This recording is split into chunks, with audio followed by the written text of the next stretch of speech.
American এক উপদেষ্টা বলেন, এটা তুলসী গ্যাবার্ড, উনি বাংলাদেশ নিয়ে অনেকগুলো কথা বলেছেন যেটা ইন্ডিয়ান গণমাধ্যম ইচ্ছাকৃতভাবে এই প্রশ্নগুলো করে ওনার মাধ্যমে কিছু বার্তা আমাদেরকে দিতে চেয়েছে আমরা নাকি সংখ্যালঘুদের উপরে সরকার অত্যাচার করছে। এখানে আমি স্পষ্ট উল্লেখ করতে চাই, তুলসী গ্যাবার্ড আমার মনে হয় অতীতের দিকে যদি লক্ষ্য করতেন, 16 বছরে যারা এই দেশে ক্ষমতায় ছিল, ফ্যাসিস্ট কায়েম করেছে, গণতন্ত্রের নামে অগণতান্ত্রিক কাজ করেছে, সংখ্যালঘুদের বাড়িঘরে আগুন ধরিয়ে দিয়ে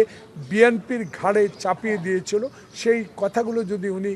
ইতিহাস থেকে নিয়ে জানতেন তাহলে আমার মনে হয় ভারতীয় সাংবাদিক যে প্রশ্ন করেছে উত্তরটা এভাবে হতো না। এই উত্তরটা সরাসরি বাংলাদেশের সরকার বলে দিয়েছে, অনৈতিক এই কথাগুলো বলে বাংলাদেশে মানুষের বিশ্ব দরবারে হেয় করার একটা প্রতিক্রিয়া, হেয় করার একটা প্রক্রিয়া আমার মনে হয় ভারতীয় সংবাদ মাধ্যমগুলো করেছে। এটা ঘৃণাভাবে আমরা প্রত্যাখ্যান করি। আমি একজন স্বাধীনতা যুদ্ধ হিসেবে মার্চ মাসে আমি এই ভারতীয় সাংবাদিকের প্রশ্নের উত্তর দিয়েছেন, এটা আমরা প্রত্যাখ্যান করি এবং বাংলাদেশে এই মুহূর্তে 18 কোটি মানুষের সরকার, ইউনূস সরকার সকল দল মত নির্বিশেষে ধর্মাবলম্বী নিয়ে সুখে শান্তিতে দেশে মানুষ বাস করছে। কারণ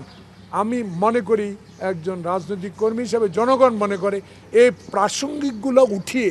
বাংলাদেশে এই ইন্টেরিয়াম গভর্নমেন্ট যে নির্বাচনের ব্যবস্থা করবে সেই নির্বাচনকে বিলম্বিত করার একটা প্রয়াস বলে জনগণ ইতিমধ্যে বলা শুরু করেছে।